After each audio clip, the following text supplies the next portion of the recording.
मी आधी आलोय अशा प्रकारचा वाद लागला.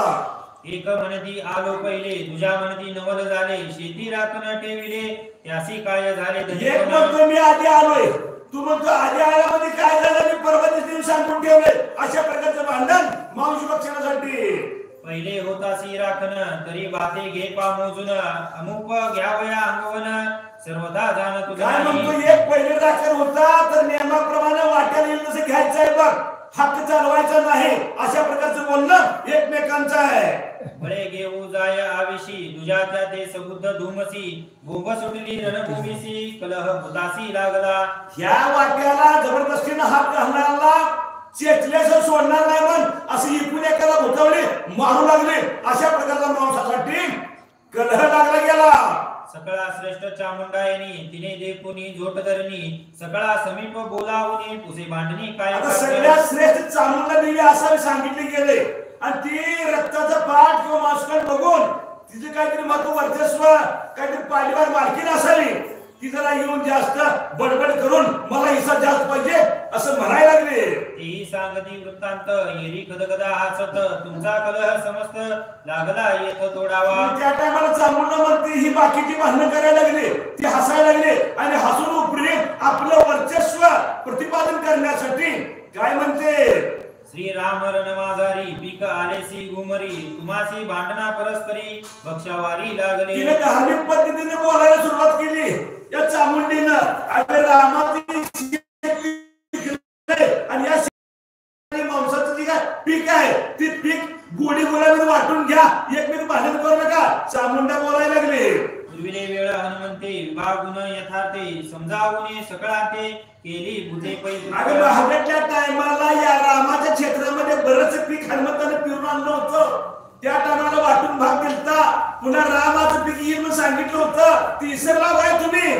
चामुंडा बोलते सगळ्यांनी वाटून खावा. त्याहुनी आता येत तृप्ती होईल सकळाते, संदेह न धरावा चित्ते श्रीराम रणाते पाहुन. आता या ठिकाणी ह्या रामाच्या शेतात आम्हापासून पिकले गेले मांस की मारलेलं सगळ्याला पोटभर मिळणार आहे, काळजी करू नका असं चामुंडा बोलायला लागली. नाम स्मरता रघुनाथ महापापी उद्धरत, तो सम्मुख संतारणात पुन्हा. अरे ह्या रामाचं नाव जर काय घेतलं गेलं तर भयंकर पाप्यातल्या पाप्याचा उद्धार होतोय. प्रत्यक्ष राम समोर असताना आपण उपस्थित राहू, काय काळजी करू नका, राम कृपेने आपल्याला पोटभर खायला मिळेल चामुंडा बोलायला लागली. ज्याचे दासाचे सामर्थ्य तृप्ती झाली सगळं भूताते, तो श्रीराम असता येथे केवी अतृप्ते राहणार. जे म्हणजे हा राम साक्षात परब्रह्म आहे, तो इथं असल्यामुळे कोण उपाशी राहू शकत नाही. थोडा वेळ कळ काढा आणि विभागून वाटणी करून आपापला वाटा घेऊन जावा चामुंडा बोलायला लागली. सहिष्णुर विजयी भवेत ऐसे श्रुती शास्त्र गरजत, तुला न करावे तुम्ही येत तृप्ती अद्भुत पावा. त्याला मला काय सांगितलं ही असं जमणार नाही तर शास्त्र काय सांगतंय असलेला एकमेव धनाचा साठा वाटून मापून घेतल्याशिवाय बांधणपद होत नाही, त्याप्रमाणे वापून दिलं पाहिजे असं चामुंडा बोलायला लागले. ऐसे चंडेश्वरी बोलत आनंद झाला सकळ भूता, कलह सांडून परता भागत होता वांछित. असं चामुंडाने सांगितल्यावर सगळ्याला गोड वाटलं आणि तिच्या म्हणण्याप्रमाणे काय वाटून द्यायचंय ते आम्ही आमच्या पदार्थ पडलेलं आनंदाने घेऊन जातो.